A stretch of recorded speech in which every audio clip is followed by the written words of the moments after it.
Hello दोस्तों, आपका हमारे यूट्यूब चैनल स्टोरी वॉइस में स्वागत है। दोस्तों, आज मैं आपके लिए लेकर आया हूँ काले जादू की एक बेहद ही खौफनाक और डरावनी कहानी। दोस्तों, अगर ये कहानी आपको पसंद आए तो हमारे चैनल को लाइक करना न भूलें और हमें कमेंट में ज़रूर बताएं कि ये कहानी आपको कैसी लगी। तो दोस्तों, आपका ज़्यादा समय न लेते हुए सुनते हैं काले जादू की बेहद ही खौफनाक और डरावनी कहानी। राजू के माता पिता के रोने की तेज आवाज मेरे कानों के पर्दों को चीर रही थी। उनका इस तरह बिलख बिलख कर रोना मुझसे देखा नहीं जा रहा था।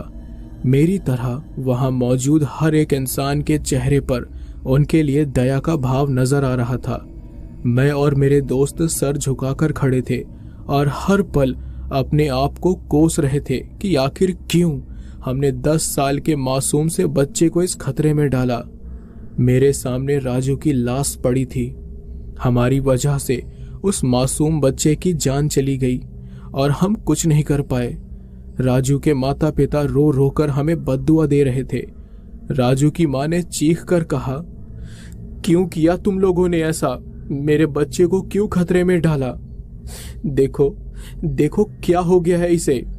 तुम लोगों को जान से मार दूंगी मैं। ये बोलकर उसने मेरे दोस्त मयंक का गला पकड़ लिया। राजू के पिता तुरंत आए और उन्होंने राजू की मां को मयंक से दूर किया। मैंने कहा, देखिए हमें माफ कर दीजिए, हम नहीं जानते थे कि ऐसा हो जाएगा। हम तो बस घूमने गए थे राजू के साथ। तो उसकी मां ने कहा, घूमने घूमने गए थे? अरे कितनी बार कहा था तुम लोगों से कि कुछ भी हो जाए वहां मत जाना, लेकिन तुम वहां गए और साथ में मेरे बच्चे को भी लेकर गए। मार डाला ना तुम लोगों ने इसे। अरे अब हम किसके लिए जिए? लो, इस कटार से हमें भी मार दो, क्योंकि मैं जिंदा रहूंगी तो तुम लोगों को नहीं छोड़ूंगी। हम शर्मिंदा होकर चुपचाप खड़े हुए थे। राजू के पिता ने कहा, इन्हें पंचायत सजा देगी, चलो मेरे साथ। फिर सब लोग हमें लेकर गांव के पंचायत में गए, जहां पंच ने पूछा, आप लोग शुरुआत से हमें बताइए कि क्या हुआ, राजू की मौत कैसे हुई? राजू की मां ने कहा, पंच जी, आप तो जानते हैं कि पास वाले बांस के जंगल में जाना मना है। इतनी सारी खतरनाक घटनाएं हुई हैं बांस के जंगल में। मैंने इन लोगों को कहा था कि ये लोग वहां ना जाएं, लेकिन उसके बाद भी ये लोग राजू को लेकर वहां गए और उस बांस वाले प्रेत ने मेरे बेटे को मार डाला। इन्हें सजा दीजिए, ये मेरे बेटे के कातिल हैं। तो पंच ने कहा, देखिए हम आपकी हालत समझ सकते हैं, लेकिन दोनों पक्षों की बात सुने बिना फैसला नहीं कर सकते हम। पंच ने हम लोगों की ओर देखा और पूछा, कौन हो तुम लोग, कहां से आए हो और क्यों गए थे उस बांस के जंगल में? सारी बातें सच कहना। मैंने कहा, पंच जी, मेरा नाम निखिल है। ये चारों मेरे दोस्त हैं, मयंक, अतुल, रुपेश और ओम। हम सब नागपुर के रहने वाले हैं और यहाँ बस छुट्टियों का मजा लेने आए थे। असल में यहाँ से 5 किलोमीटर दूर मयंक का एक फार्म हाउस है, वहीं ठहरे थे हम। घूमते घूमते आज सुबह हम यहाँ आए। यहाँ आने के बाद सबसे पहले हमारी मुलाकात राजू से हुई। वो चौराहे पर अपने कुछ दोस्तों के साथ छुपन छुपाई खेल रहा था, तो मैंने उससे उसका नाम वगैरह पूछा। राजू बड़ा चंचल था, इसलिए हमारी जल्दी दोस्ती हो गई उससे। फिर जब मैंने उसे बताया कि हम घूमने आए हैं, तो वो हमें अपने घर ले जाने की जिद करने लगा। हमने मना किया, लेकिन वो माना नहीं। हम राजू के घर चले गए और उसके माता पिता से भी मिले। राजू के पिता ने तब कहा, शुरुआत में हमें ये लोग कुछ ठीक नहीं लगे, लेकिन फिर जब इनसे बातें हुई तो हमें नेक लगे ये। राजू ने हमसे पूछा कि क्या वो इनके साथ बाहर घूमने जा सकता है, तो हमने हाँ कह दिया। इन लोगों ने भी कहा था कि शाम होने से पहले ये लोग राजू को घर छोड़ जाएंगे, इसलिए मना नहीं किया हमने। तो राजू की मां ने कहा, हाँ, लेकिन जाने से पहले मैंने इन्हें कहा था कि बांस के जंगल की तरफ मत जाना, वो जगह सही नहीं है। राजू को भी अच्छे से समझाया था मैंने कि वो बांस वाले जंगल की तरफ इन्हें न जाने दे, लेकिन मना करने के बाद भी ये लोग वहां चले गए। तो पंच ने पूछा, क्यों गए तुम वहां? तो मयंक ने कहा, जी दरअसल जब हम राजू के साथ घूम रहे थे तो मैंने यूं ही उससे पूछ लिया कि बांस वाले जंगल में जाना मना क्यों है। तो राजू ने बताया कि उस जंगल में एक छोटे बच्चे का भूत है। उस भूत का सर नहीं है। बहुत लोगों ने उसे देखा है। वो भूत बच्चों को पकड़ कर ले जाता है, इसलिए सबको वहां जाने से मना कर दिया है गांव वालों ने। तो मयंक ने कहा। उसकी बात सुनकर हम हंसने लगे। मुझे यकीन नहीं हुआ उसकी बात पर। तो रुपेश ने कहा कि मैं ये साबित कर दूंगा कि वहां कोई भी भूत नहीं है, पक्का कोई लोगों को बेवकूफ बना रहा है। तो मैंने राजू को कहा कि वो हमें जंगल ले चले। तो मयंक ने कहा, जी हाँ, राजू बार बार मना कर रहा था, ये बोलकर कि माँ ने मना किया है, वो मुझे डांटेंगी। तो अतुल ने कहा, हाँ पंच जी, हमने उसे कहा कि अगर वो हमें जंगल लेकर जाएगा तो वो जो कहेगा हम उसे देंगे, और वो बेचारा बच्चा हमारी बात मान गया। ओम ने कहा, मैंने उससे कहा कि वो इस बारे में किसी को न बताए, और वो मान गया। फिर वो हम सबको लेकर उस जंगल की तरफ गया। हमें वहां जाते जाते शाम हो गई थी। तभी राजू की माँ ने कहा, अरे हम यहाँ के रहने वाले हैं, इस इलाके के बारे में हमसे ज्यादा किसी को कहाँ पता होगा, इतनी सी बात भी तुम लोगों के मन में नहीं आई। तो मैंने कहा, देखिए, आज के समय में कहाँ कोई इस तरह की बात पर विश्वास करता है। हमने सोचा कि जरूर कोई आप लोगों को बेवकूफ बना रहा होगा।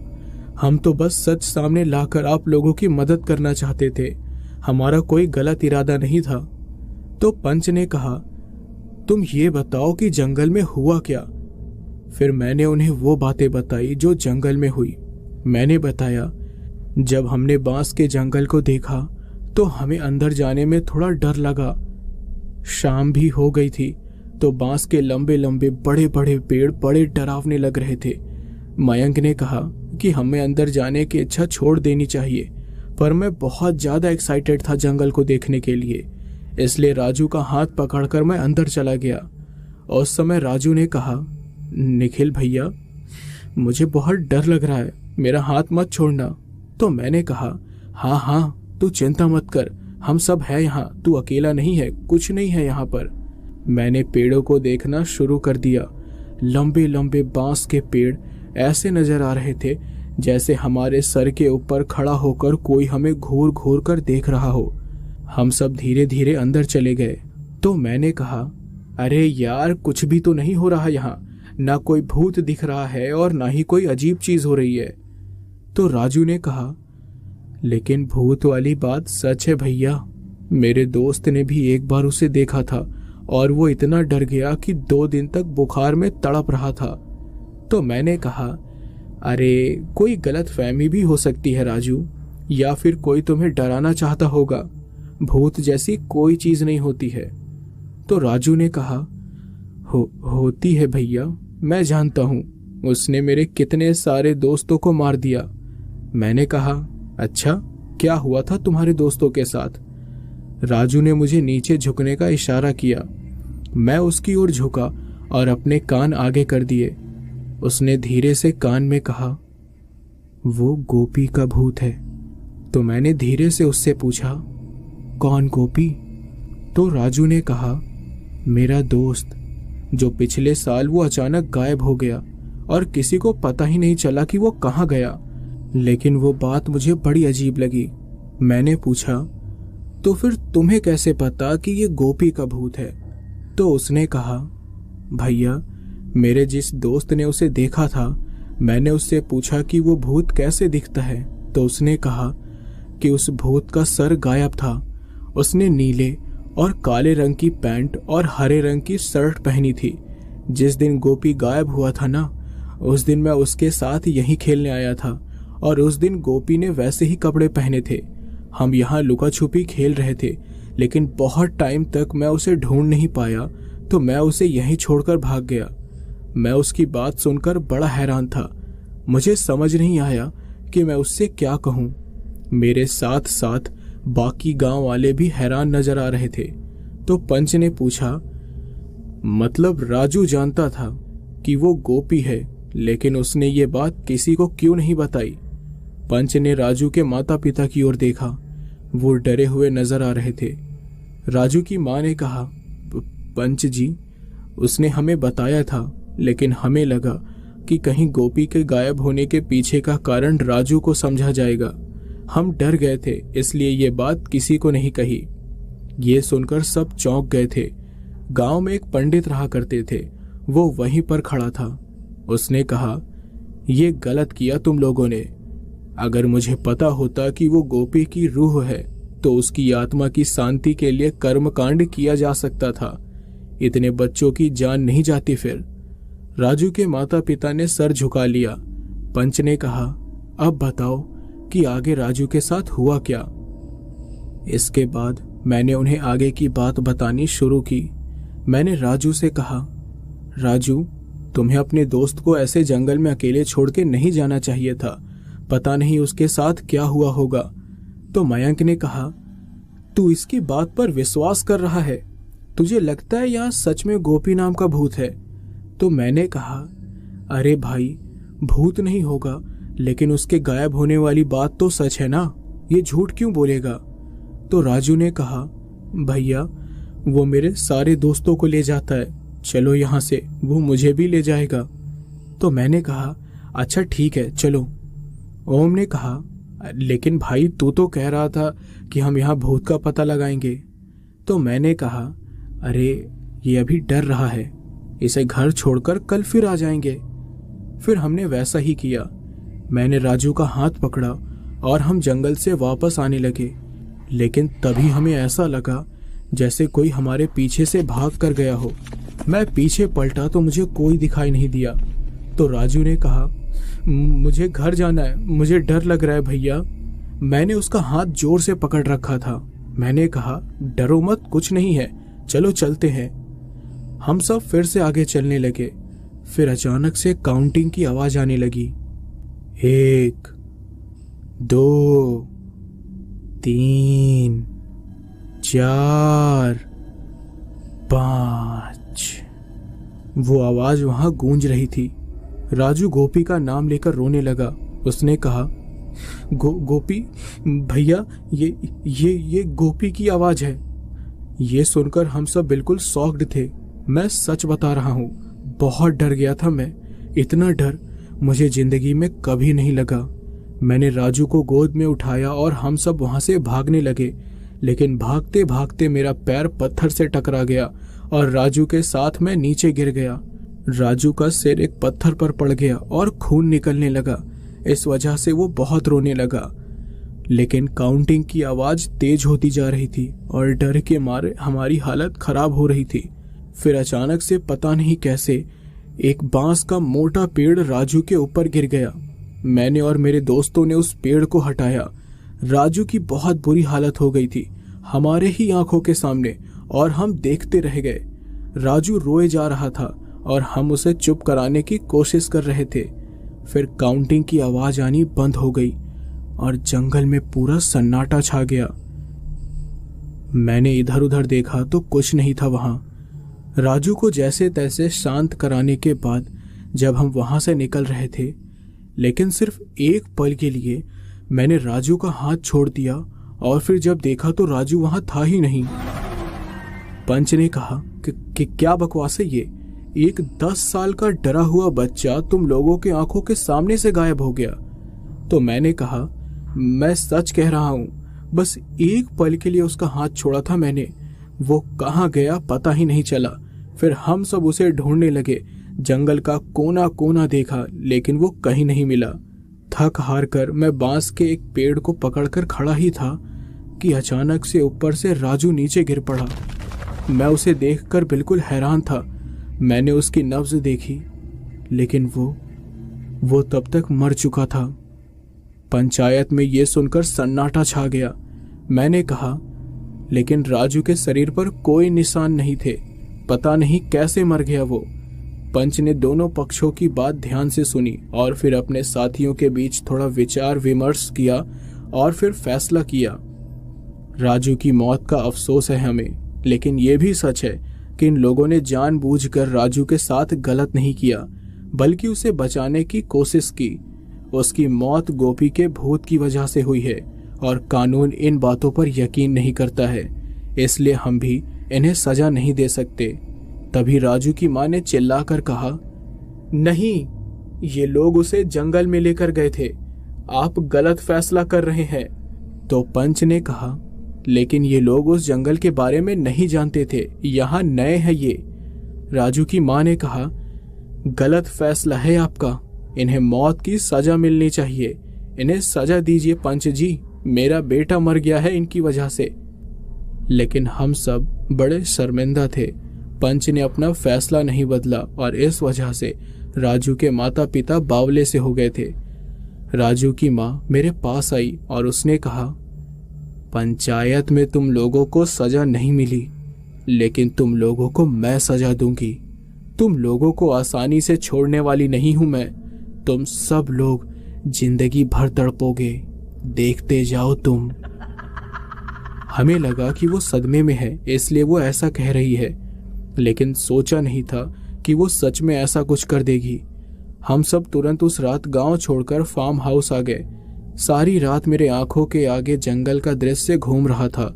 अगले 3 दिन तक हम फार्म हाउस में ही रहे, लेकिन हमारा मन नहीं लग रहा था वहां, इसलिए हमने वहां से जाने का फैसला कर लिया। लेकिन वहां हम पांचों के साथ एक अजीब सी घटना हुई, और वो ये कि फार्म हाउस में आखिरी रात को मुझे ऐसा लगा जैसे कि कोई मेरे कमरे में आया और उसने जोर से मेरे बाल खींचे। मैंने उठकर देखा, लेकिन कमरे में कोई नहीं था। मैंने उस बात को अपना वहम मान लिया, लेकिन अगले दिन जब मैंने ये बात अपने दोस्तों को बताई तो उन्होंने कहा कि उन्हें भी कुछ ऐसा ही एहसास हुआ। बड़ी अजीब बात थी ये, लेकिन फिर भी हमने इस बात पर ज्यादा ध्यान नहीं दिया और उसी दिन हम अपने घर वापस आ गए। लगभग 1 हफ्ते बीत गए उस बात को। मयंक, ओम, रुपेश और अतुल कभी कभी मुझसे फोन पर बातें करते रहते थे और हमेशा उस हादसे का जिक्र करते थे। तो मैंने उनसे साफ साफ कह दिया कि अब से हम उस बारे में बातें नहीं करेंगे। फिर हमने उस बारे में बातें करना ही बंद कर दिया और थोड़े समय बाद हम उस हादसे के बारे में बिल्कुल भूल भी गए। सब कुछ ठीक ही चल रहा था। मैं अपने दोस्तों के साथ कभी कभी घूमने के लिए जाया करता था और बाकी समय हम सब अपने अपने काम में व्यस्त हो जाया करते थे। लेकिन एक दिन की बात है जब मुझे मयंक का फोन आया और उसने मुझे बताया कि ओम हॉस्पिटल में है। मैं और बाकी दोस्त ओम को देखने के लिए हॉस्पिटल चले गए। ओम अस्पताल के बिस्तर पर पड़ा हुआ दर्द में तड़प रहा था। मैंने मयंक से पूछा, क्या हुआ है इसे, डॉक्टर ने कुछ बताया? तो मयंक ने कहा, यार डॉक्टर ने चेकअप कर लिया है, लेकिन कुछ समझ नहीं आ रहा है कि इसके साथ हुआ क्या है। शरीर के हर एक जोड़ में दर्द है इसके, लेकिन इसकी वजह नहीं समझ आ रही। डॉक्टर ने कहा कि उसे कुछ दिन यहीं रहना होगा। ये सुनकर मैं परेशान हो गया। फिर हम ओम के पास गए और मैंने ओम से पूछा, क्या हुआ है भाई, अचानक से ये सब कैसे? तो ओम ने कहा, पता नहीं यार, लेकिन ऐसा दर्द है पूरे शरीर में जैसे कि कोई एक एक हड्डी को तोड़ रहा हो। बहुत ही ज्यादा दर्द हो रहा है और एक पल के लिए भी दर्द कम नहीं हो रहा। ओम ने सारी बातें रो रो कर बताई। वो बहुत ही ज्यादा दर्द में था। डॉक्टर ने उसे शांत करने के लिए उसे बेहोशी का इंजेक्शन दे दिया। थोड़ी देर बाद हम भी वापस आ गए। ओम की सबको चिंता थी, इसलिए हम सब कॉल करके उसकी हालत के बारे में पूछते रहते थे, लेकिन हमेशा यही सुनने को मिलता था कि उसकी हालत में कोई सुधार नहीं हुआ है और उसकी हालत खराब होती जा रही है। फिर मुझसे रहा नहीं गया तो मैं ओम से मिलने के लिए अस्पताल चला गया। उस वक्त रात हो चुकी थी। मैंने सोचा था कि मैं बस एक बार उससे मिलकर वापस आ जाऊंगा, लेकिन जब मैं गया तब डॉक्टर ने उसे नींद की दवाई देकर सुला दिया था। जिस पलंग पर वो लेटा हुआ था उस पलंग के पास ही एक स्टूल रखी हुई थी, तो मैं उसी स्टूल पर बैठकर मोबाइल चलाने लगा और उसके उठने का इंतजार करने लगा। वहां रुकने की ये भी वजह थी कि मुझे नींद नहीं आ रही थी और मैं उससे बात किए बिना आना नहीं चाहता था। रात के करीब 12:45 हो रहे थे और मैं बैठे बैठे थक गया था, इसलिए सोचा कि वापस घर जाया जाए। मैं स्टूल से उठा ही था कि अचानक से ओम ने मेरा हाथ पकड़ लिया। मैंने उसकी ओर देखा और पाया कि वो तो सो रहा है, लेकिन उसके हाथ ने मेरे हाथ को पकड़ रखा है। मैंने सोचा कि नींद में उसने ऐसा किया होगा, लेकिन मैंने अपना हाथ छुड़ाने की कोशिश की, लेकिन उसने सच में बड़ी मजबूती से मेरा हाथ पकड़ रखा था। मैं अपना हाथ छुड़ा ही नहीं पा रहा था। जैसे तैसे करके मैंने अपना हाथ छुड़ाया और देखा कि मेरे हाथ में निशान बन गए हैं उसकी उंगलियों के। मैं दरवाजे की ओर गया और दरवाजा खोलने ही वाला था कि मुझे पीछे से किसी के होने का एहसास हुआ। ऐसा लगा जैसे कोई ठीक मेरे पीछे खड़ा है। उसकी सांसों की आवाज मुझे साफ साफ सुनाई दे रही थी और मेरे रोंगटे खड़े हो गए थे। मैंने थोड़ा सा चेहरा पीछे घुमा के देखने की कोशिश की और अचानक से ओम को ठीक अपने सामने देखकर मैं चीख पड़ा। वो बिना किसी हाव भाव के मेरे सामने खड़ा था और मेरे दिल की धड़कन इतनी तेज हो गई थी कि जिसे दूर से भी सुना जा सकता था। मैंने कहा, तू उठ गया? मुझे पता ही नहीं चला यार, अब कैसी है तेरी तबीयत? लेकिन मुझे ओम बस घूरे जा रहा था और कुछ बोल नहीं रहा था। मैंने पूछा, क्या बात है, ठीक तो है ना भाई तू? लेकिन वो बिना कुछ बोले वापस पलंग की ओर जाने लगा और मैं उसके पीछे चलने लगा। लेकिन पलंग के पास पहुंचते ही न जाने उसे क्या हुआ कि उसने पीछे मुड़कर मेरा गला पकड़ लिया और पलंग पर गिराकर वो मेरा गला दबाने लगा। तो मैंने कहा, अबे वो पागल हो गया क्या यार? छोड़ मुझे ओम, छोड़ भाई, पागल हो गया क्या ओम? तो उसने कहा, छोड़ूंगी नहीं मैं तुझे, तड़पा तड़पा के मारूंगी। उसकी आवाज बदली हुई थी। मुझे कुछ समझ नहीं आ रहा था कि क्या हो रहा है। वो अपनी पूरी ताकत से मेरा गला दबा रहा था, लेकिन फिर मैंने उसके पैर पर लात मारी जिससे वो दूर हट गया और इससे पहले कि वो वापस हमला करता वो खुद ही बेहोश हो गया। लेकिन सच में मैं इतना ज्यादा डरा हुआ था कि मैं बता नहीं सकता। उसका बदला हुआ बर्ताव देखकर मेरे हाथ पैर कांप रहे थे। उस वक्त अस्पताल में ज्यादा लोग भी नहीं थे। मैंने तुरंत डॉक्टर को बुलाया और उन लोगों ने ओम का चेकअप किया। उसकी आवाज जो मैंने सुनी थी वो कोई आम आवाज नहीं थी, बल्कि ऐसा लग रहा था जैसे कि उसके शरीर में किसी और की आत्मा आ गई हो और वो मुझे मारने की धमकी दे रही हो। मैं उसके बाद एक पल के लिए वहां नहीं रुका और घर आकर मैंने सारी बात अपनी माँ को बताई। वो खुद परेशान हो गई। माँ ने पूछा, बेटा तुम लोगों ने कुछ किया तो नहीं ना? मतलब कुछ ऐसा जिससे भूत प्रेत जैसी चीजें तुम्हारे पीछे पड़ जाएं। उस वक्त मुझे राजू वाली बात याद आ गई। मैंने माँ को राजू के बारे में भी सब कुछ बता दिया और फिर उन्होंने मुझे बहुत डांटा और कहा, तुम लोगों की वजह से एक बच्चे की जान चली गई। ये उम्मीद नहीं थी तुम लोगों से, कहीं इसका बड़ा हर्जाना ना भुगतना पड़े हमें। तो मैंने कहा, माँ मैं क्या करूं अब? राजू की माँ ने कहा था कि वो हमें चैन से जीने नहीं देगी, कहीं उसी ने तो कुछ नहीं किया ओम के साथ।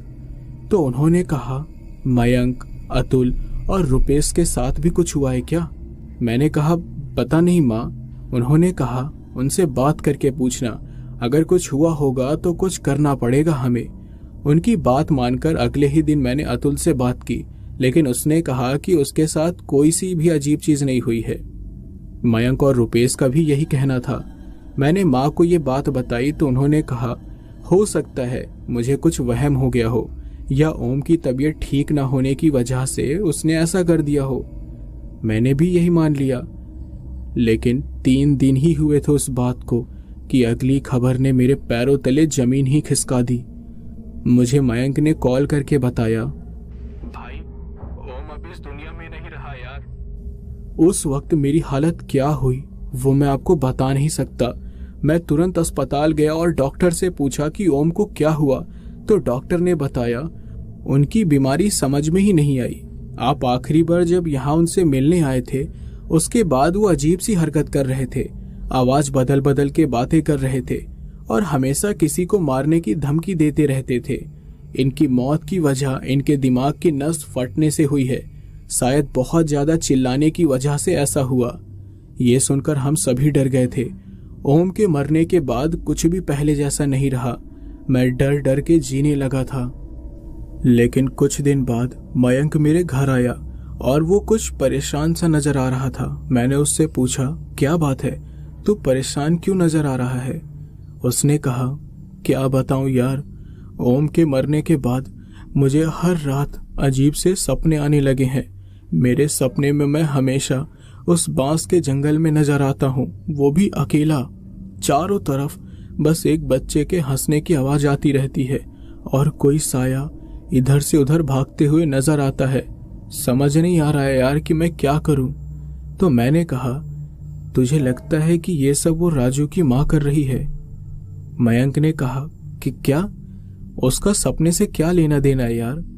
तो मैंने उसे वो सारी घटना बताई जो मेरे साथ अस्पताल में घटी थी, और वो भी मेरी तरह परेशान हो गया। तो उसने कहा, मतलब ओम के बाद अब वो मुझे मार देगी? निखिल, मैं मरना नहीं चाहता हूँ यार, कुछ कर, मुझे बचा ले भाई। तो मैंने कहा, मैं क्या करूँ यार, मुझे खुद कुछ नहीं समझ आ रहा।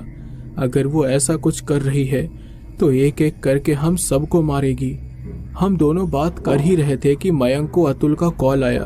उसने कॉल उठाया और बात की, लेकिन मैंने देखा कि वो बहुत डरा हुआ नजर आ रहा था। उसने कहा, ठीक है भाई, हम आते हैं।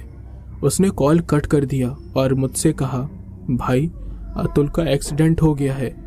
उसने इतना ही कहा और हम दोनों अतुल को देखने के लिए अस्पताल चले गए। अतुल की हालत बहुत ही ज्यादा खराब थी। वहां पर कुछ लोग मौजूद थे जो अतुल को अस्पताल लेकर आए थे, और साथ में अतुल की माँ भी थी जो रोए जा रही थी। अतुल के पिता गुजर चुके थे, वो अपनी माँ के साथ अकेले रहा करता था। उसी समय रुपेश भी आ गया। जो लोग अतुल को अस्पताल लेकर आए थे, मयंक ने उन लोगों से पूछा, ये एक्सीडेंट कैसे हुआ? तो एक आदमी ने बताया, ये लड़का अपनी बाइक से कहीं जा रहा था, सामने चौराहा था, वो सीधे जा रहा था और उसके साइड से आने वाली ट्रक पर ध्यान नहीं दिया। वो ट्रक इसे कुचलते हुए निकल गई। बहुत ही बुरी हालत हुई है इसकी, लगता नहीं है कि बच पाएगा। ये सुनकर हम सब का दिल बैठ गया। एक दोस्त हम खो ही चुके थे और अब अतुल की ये हालत थी। अतुल की माँ ने जब ये बात सुनी तो वो और भी ज्यादा रोने लगी। रुपेश उन्हें संभालने लगा। वो अतुल के ज्यादा करीब था और उसकी माँ भी रुपेश को अतुल की तरह ही प्यार करती थी। थोड़े देर में हमें ये पता चला कि अतुल बच नहीं सका। बहुत ही ज्यादा दुख हुआ हमें। 2 दिन बाद मयंक और रुपेश मेरे घर आए। रुपेश ने बताया कि अतुल की माँ अब उसके साथ रहती है क्योंकि वो उन्हें अकेले नहीं छोड़ना चाहता था। मुझे सच में बड़ी खुशी हुई ये जानकर, लेकिन मयंक की हालत बहुत खराब लग रही थी। उसके आंखों के नीचे काले गड्ढे पड़ गए थे और चेहरा मुरझाया हुआ नजर आ रहा था। तो मैंने पूछा, सब ठीक तो है ना भाई? उसने कहा, मुझे अभी भी बहुत डरावने सपने आते हैं। बांस वाला जंगल मेरा पीछा ही नहीं छोड़ रहा है और सुबह उठने के बाद मेरे पूरे शरीर में इतना दर्द होता है मानो किसी ने मेरे शरीर को कपड़े की तरह निचोड़ दिया हो। ऐसा लग रहा है जैसे कि मैं पागल हो जाऊंगा यार। तो मैंने कहा, मुझे अब यकीन हो गया है कि राजू के माता पिता ही हैं इन सब के पीछे। उन्होंने हमें धमकी दी थी और वहां से आने के बाद ही हमारे साथ ये सब हो रहा है। रुपेश ने कहा, तो क्या करना चाहिए यार हमें? उसी वक्त मेरी माँ भी वहां आ गई और उन्होंने मयंक की हालत देखकर पूछा, क्या हुआ मयंक बेटा, तू ठीक से सो नहीं रहा है क्या? तो मैंने कहा, माँ मुझे आपको कुछ बताना है। माँ ने कहा, हाँ बोलो, क्या बात है? मैंने माँ को मयंक के साथ होने वाली सारी चीजें बताई। अतुल का एक्सीडेंट और ओम की मौत के बारे में भी बताया। ये सुनकर माँ बहुत घबरा गई। उन्होंने कहा, मैंने कहा था कि तुम लोगों को इसका बहुत बड़ा हर्जाना भुगतना पड़ सकता है। तुम लोग भले ही इस तरह की बातों पर यकीन न करते हो, लेकिन ऐसा होता है। रुपेश ने कहा, चाची लेकिन राजू के माता पिता कैसे कर सकते हैं ये सब? तो माँ ने कहा, वो क्या कर रहे हैं और कैसे कर रहे हैं ये तो वो ही जाने। तो मैंने पूछा, माँ क्या इससे बचने का कोई उपाय नहीं है? माँ ने कुछ सोचा और कहा, कल उज्जैन के कपालिक यहाँ आने वाले हैं और सुना है कि वो उज्जैन वापस जाते जाते यहाँ महाकाली के मंदिर में पूजा करने के लिए रुकेंगे। सुना है बड़े सिद्ध पुरुष हैं, उनसे मिलकर इस समस्या का हल मिल सकता है। तुम तीनों भी मेरे साथ चलना। हम सब मान गए। उस रात भी मयंक को बड़े भयानक सपने आए और पूरे शरीर में हर पल दर्द बढ़ता चला गया। अगले दिन मयंक ठीक से चलने की हालत में भी नहीं था। उसके घर में देखभाल करने के लिए भी कोई नहीं था। वो बेचारा एक अनाथ था। वो शहर में अकेले रहता था, इसलिए माँ ने कहा कि उसे ऐसी हालत में अकेले नहीं रहना चाहिए, तो हमने उसे अपने घर पर ही कुछ दिन रहने के लिए कहा। वो कमरे में ही सो रहा था, इसलिए मैं, रुपेश और माँ ही उन कपालिक से मिलने के लिए गए, जो मंदिर में महाकाली के सामने पूजा अर्चना करने बैठे हुए थे। मंदिर में बहुत ही ज्यादा भीड़ थी और हर कोई उनसे आशीर्वाद लेने या किसी समस्या का हल लेने के लिए उतावला हुआ जा रहा था और शोर भी बहुत ही ज्यादा हो रहा था। कपालिक की जब पूजा खत्म हुई तो सब लोग उनसे मिलने के लिए मंदिर में घुस पड़े और उन्हें चारों ओर से घेर लिया। कपालिक ने अपनी ऊंची आवाज में कहा, कृपया आप सभी शांत हो जाएं और मेरे सामने से हटें, क्योंकि जल्द ही मुझे उज्जैन निकलना है। रास्ता छोड़िए हमारा। उनके साथ उनके कुछ शिष्य भी थे जो लोगों को दूर हटाने की कोशिश कर रहे थे, लेकिन भीड़ इतनी ज्यादा थी कि उनके लिए निकल पाना मुश्किल हो रहा था। माँ भी उन्हें रोकने की पूरी कोशिश कर रही थी, पर वो सुन ही नहीं रहे थे। थोड़ा रास्ता पाकर वो जाने लगे और माँ उनके पीछे भागी। वो उनके सामने आ गई और उन्होंने कहा, बाबा हमारी बात सुनिए, हम बहुत बड़ी परेशानी में हैं। कपालिक ने कहा, माताजी हटिए सामने से, हमें जल्द ही उज्जैन पहुंचना है, देरी हो रही है। माँ ने कहा, देखिए आप ही आखिरी आस है हमारी, न जाने क्या हो रहा है हमारे साथ। मेरे बच्चे संकट में हैं, 2 लोगों की जान जा चुकी है और अब इस समस्या का हल नहीं निकला तो मेरे बच्चे भी अब मारे जाएंगे। कपालिक ने कुछ सोचा और कहा, कौन है आपका बेटा? माँ ने मेरी ओर इशारा किया। उनकी नज़र सीधे मुझ पर आकर रुकी। हम दोनों एक दूसरे को देख रहे थे। मैंने उनके रूप को अच्छे से देखा। लंबे बाल, लंबी दाढ़ी और पूरे शरीर पर भस्म रमा हुआ था। माथे पर तिलक था, गले में हड्डियों और खोपड़ियों की माला थी, हाथ में रुद्राक्ष धारण किए हुए थे। चेहरे पर एक अलग ही तेज था उनके। वो सीधे मंदिर में चले गए और एक आसन में बैठ गए। फिर उन्होंने मुझे अंदर आने का इशारा किया। मैंने माँ की ओर देखा और फिर उनके साथ अंदर चला गया। रुपेश मेरे साथ खड़ा था। माँ ने कहा, मेरा नाम वैजंती है, ये मेरा बेटा निखिल और उसका दोस्त रुपेश। कपालिक ने कहा, इधर आओ। मैं डर गया। माँ ने मुझे आगे जाने का इशारा किया और मैं उनके पास गया। उन्होंने मेरे ऊपर राख फेंकी, फिर मेरी हथेली देखकर बोले, काले जादू के वशीभूत हो। बहुत ही खतरनाक काला जादू है, इसका काट करना बहुत ही मुश्किल है। ये सुनकर हम घबरा गए। उन्होंने रुपेश को भी आगे आने के लिए कहा और उसकी हथेली भी देखी। फिर बोले, तुम्हारे साथ अभी कोई घटना नहीं घटी है, लेकिन जल्द ही बहुत कुछ गलत हो सकता है तुम्हारे साथ। तो माँ ने कहा, क्या हुआ है बाबा? बड़ी अजीब सी चीजें हो रही हैं इनके साथ। इनके दोनों दोस्त मर चुके हैं और एक की हालत बहुत ही ज्यादा खराब है। तो कपालिक ने कहा, सब जान चुके हैं हम। इनकी हथेली देखकर सब कुछ साफ साफ पता चल गया है। इन लोगों ने क्या किया है और इनके साथ कौन क्या कर रहा है, वो सब कुछ हमें बहुत अच्छे से समझ आ गया। तो माँ ने कहा, बाबा कृपया आप विस्तार से बताएंगे हमें। तो कपालिक ने कहा, जिस बच्चे को तुम जंगल में लेकर गए थे, उस बच्चे की माँ ही है इन सब के पीछे। और हाँ, एक बात बताओ तुम लोग, कभी तुम्हें ऐसा लगा कि जैसे किसी ने तुम्हारे बाल नोचे हो? मैंने और रुपेश ने तुरंत हाँ में सर हिलाया। उन्होंने आगे कहा, वो वहम नहीं था तुम्हारा। उस रात उस बच्चे की माँ ने तुम 5 दोस्तों के सर के बाल नोचे थे ताकि तुम पर काला जादू कर सके।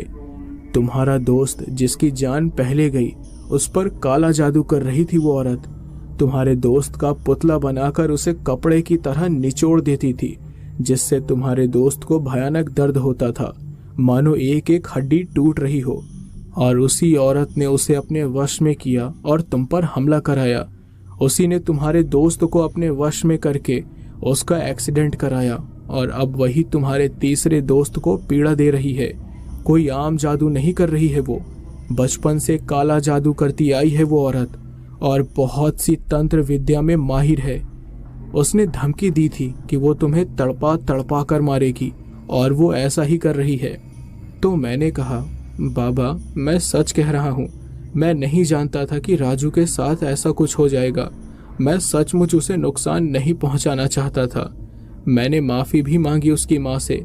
मैं मरना नहीं चाहता, मुझे बचा लीजिए बाबा। तो कपालिक ने कहा, उसके काले जादू का तोड़ करना बेहद मुश्किल है। हमें सोचना होगा कि क्या किया जा सकता है। आप लोग जाइए, मैं खुद आपके घर आऊँगा।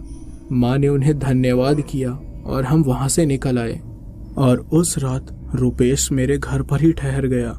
माँ सो चुकी थी, हमें नींद नहीं आ रही थी। मयंक भी आराम से सोया हुआ था। तभी दरवाजे पर किसी ने दस्तक दी। मैंने जब दरवाज़ा खोला तो उन्हीं कपालिक को अपने सामने पाया। वो घर के अंदर आए और उन्होंने मेरे घर को देखा और कहा, मुझे उपाय तो मिल गया है, लेकिन ये उपाय मैं एक ही घर में कर सकता हूँ, इसलिए तुम्हें और तुम्हारे दोस्तों को एक साथ ही रहना होगा। तो मैंने कहा, हाँ बाबा हम तैयार हैं, मेरा दोस्त मयंक भी यहीं है, आप बताइए क्या करना होगा। तो कपालिक ने कहा, तुम्हारी माँ कहाँ है, ये उपाय मैं उन्हें समझा देता हूँ। मैंने तुरंत जाकर अपनी माँ को उठाया और कहा कि कपालिक घर पर आए हैं। माँ तुरंत उठ गई और सर पर पल्लू लेते हुए उनके पास गई। कपालिक ने कहा, इस काले जादू को समाप्त करने का एक ही इलाज है कि हम इनके आसपास पहरा लगा दें, जिससे कि काले जादू का असर इन पर से हट जाए। माँ ने कहा, क्या करना होगा इसके लिए बाबा? तो कपालिक ने कहा, एक ऐसी सिद्धि का उपयोग करूंगा मैं जिससे आपके घर के चारों ओर एक बड़ा ही मजबूत पहरा लग जाएगा और उसके बाद कोई भी तंत्र विद्या या काला जादू इस घर में काम नहीं करेगा। अगर इस काले जादू से छुटकारा चाहिए तो तुम्हें अगले 30 दिन तक इस घर से बाहर कदम नहीं रखना है। 30 दिन के बाद उस काले जादू का असर तुम पर से पूरी तरह से हट जाएगा। तो मैंने पूछा, ठीक है बाबा मैं समझ गया, लेकिन आप करेंगे क्या? तो कपालिक ने कहा, ठाकुरी मसानी को तुम्हारे घर के छत पर बैठा दूंगा, जो किसी भी काली ताकत को घर के आसपास भटकने नहीं देगी। रुपेश ने पूछा, कौन है ये ठाकुरी मसानी? तो कपालिक ने कहा, ठाकुरी मसानी माता मदनन की सेविका है, जो भूत प्रेत पिशाच निशाचर जैसी बुरी ताकतों को दूर करने जैसा अच्छा काम करती है। ये तुम्हारे घर के छत पर बैठेगी और घर के चारों तरफ पहरा लगा देगी, जिससे कोई भी तंत्र विद्या या काला जादू घर में काम नहीं करेगा। 30 दिन के अंदर उस काले जादू का असर भी खत्म हो जाएगा तुम पर से, जिसके बाद वो औरत कुछ नहीं कर पाएगी। माँ ने कहा, ठाकुरी मसानी से हमें तो कोई खतरा नहीं होगा ना बाबा? तो कपालिक ने कहा, नहीं, बहुत सी बुरी मसानियाँ होती हैं, लेकिन ठाकुरी मसानी अच्छा काम करती है, इससे आपको कोई खतरा नहीं होगा। लेकिन बस इतना ध्यान रखिएगा कि आज से 30 दिन तक आप छत पर भी नहीं जाएंगे, क्योंकि ठाकुरी मसानी को अगर किसी ने देख लिया तो उसके मन मस्तिष्क पर बुरा असर पड़ सकता है। ये सारी बातें सुनने के बाद हमने कहा, ठीक है बाबा, हमें सारी शर्तें मंजूर हैं।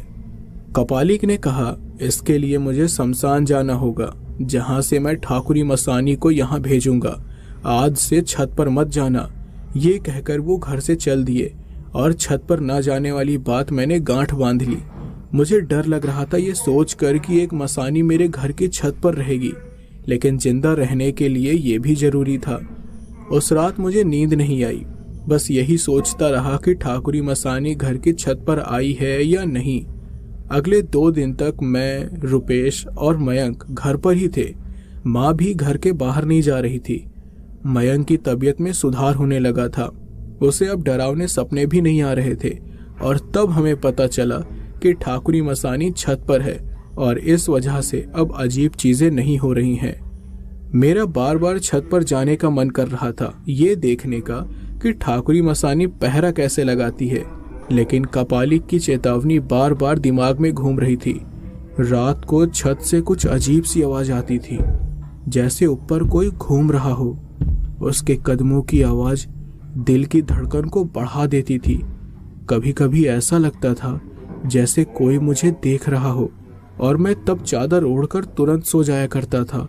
करीब 2 हफ्ते मैंने ऐसे ही गुजार दिए, लेकिन एक रात छत से मुझे फिर से कदमों की आवाज़ आने लगी और ये सुनकर मैं उठ गया। माँ, रुपेश और मयंक सब गहरी नींद में सो रहे थे। पहले तो मैंने रुपेश को उठाने के बारे में सोचा, लेकिन फिर ख्याल आया कि कहीं कुछ हो गया तो बेवजह मेरी वजह से मुसीबत में पड़ जाएगा वो। तो मैं अकेले ही दबे पांव छत की ओर जाने लगा। मैंने छत के दरवाजे को पकड़ा हुआ था और सोच रहा था कि बाहर जाऊं या नहीं। मन तो बहुत था, इसलिए थोड़ा सा दरवाजा खोलकर एक आंख से छत की ओर देखने लगा। डर के मारे मेरी हालत खराब थी। करीब 2 बज रहे थे उस समय। आसपास नजर दौड़ाई तो कुछ भी दिखाई नहीं दिया, लेकिन फिर एक लंबी सी परछाई नजर आई। दिल की धड़कन तेज हो गई थी। मैं इंतजार कर रहा था कि कब वो दरवाजे के सामने आए और मैं उसे देख सकूं कि वो दिखती कैसी है। छत पर जाने की हिम्मत तो नहीं थी मुझ में, तो मैं वहीं पर थोड़ा सा दरवाजा खोले उस परछाई की ओर देख रहा था। पता नहीं मैं कितने समय तक वहां पर खड़ा रहा। वो परछाई बड़ी होने लगी।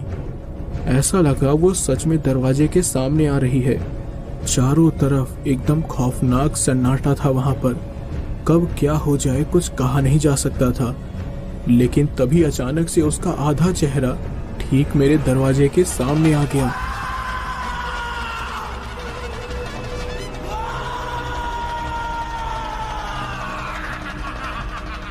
और वो भी मुझे खुली हुई जगह से देखने लगी। उसका एक लंबा दांत और एक आंख ही नजर आ रही थी। अचानक सामने आने की वजह से मैं चिल्लाकर झटके से पीछे हटा। इस वजह से मेरा पैर सीढ़ियों से फिसल गया और मैं सीधे सर के बल जमीन में जा गिरा। मेरे सर के पीछे जोर से लगी। हालांकि सिर्फ दर्द हुआ, सर फटा नहीं, लेकिन मेरी चीख और गिरने की आवाज सुनकर माँ और मेरे दोनों दोस्त आ गए। माँ ने पूछा, तू गिरा कैसे? तो मैंने उन्हें डरते हुए सारी बात बताई और उस दिन उनसे जम के डांट पड़ी। फिर मैंने दोबारा छत में जाने की हिम्मत नहीं की। हर रात कदमों की आहट आती रही, लेकिन मैं गया नहीं। किसी तरह 30 दिन बीत गए और सच में 30 दिनों में हमारे साथ कुछ भी गलत नहीं हुआ। 30 दिनों के बाद हमारे घर पर एक बच्चा हाथ में चिट्ठी लेकर आया। तो माँ ने पूछा, बेटा ये किसने दी है? उस बच्चे ने कहा कि एक आदमी आया था, उसने कहा कि ये आपको दे दे। फिर वो बच्चा चला गया। माँ ने उस चिट्ठी को पढ़ा। वो चिट्ठी उज्जैन से कपालिक बाबा ने ही भेजी थी, जिसमें लिखा था कि ठाकुरी मसानी को उन्होंने वापस बुला लिया है और अब हम काले जादू से सुरक्षित हैं। आप अपनी नॉर्मल जिंदगी जी सकते हैं, बाहर जा सकते हैं और अब हमें कोई भी खतरा नहीं है। ये सारी बातें पढ़कर हम बड़े खुश हुए, लेकिन डर भी लग रहा था कि कहीं काले जादू का असर फिर से हम पर न हो जाए। इसलिए हम घर के बाहर नहीं जा रहे थे। लेकिन फिर माँ के काफी समझाने के बाद हमने बाहर की दुनिया में कदम रख ही दिया और पता है, हम सच में काले जादू से छुटकारा पा चुके थे। कपालिक और ठाकुरी मसानी की कृपा से हमें राजू की माँ के काले जादू से छुटकारा तो मिल गया, लेकिन हमें इस बात का बड़ा अफसोस रहा कि उनके बच्चे की जान बिना किसी गलती के चली गई। तो दोस्तों, ये कहानी यहीं पर समाप्त होती है और आशा करता हूँ कि आपको ये कहानी जरूर पसंद आई होगी। और अगर अभी तक आपने मेरे चैनल को सब्सक्राइब नहीं किया है तो यार देरी क्यों कर रहे हो? ऐसे ही तांत्रिक, गांव की कहानियाँ और बहुत ही अलग अलग टॉपिक पर मैं आपके लिए स्टोरीज लाने की पूरी कोशिश करता हूँ। और नेक्स्ट टॉपिक आसाम का होने वाला है, जो कि एक ऐसे अर्बन लेजेंड के बारे में है कि आपने पहले कभी नहीं सुना होगा। तो यार प्लीज सपोर्ट करो अपने भाई को। तो चलिए मिलते हैं आपसे अगली वीडियो में, तब तक के लिए गुड नाइट।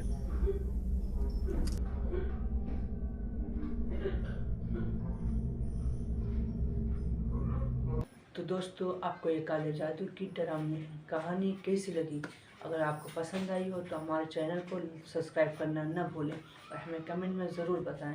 तो दोस्तों, हम आपसे मिलते हैं अगली वीडियो में। जब तक के लिए गुड बाय।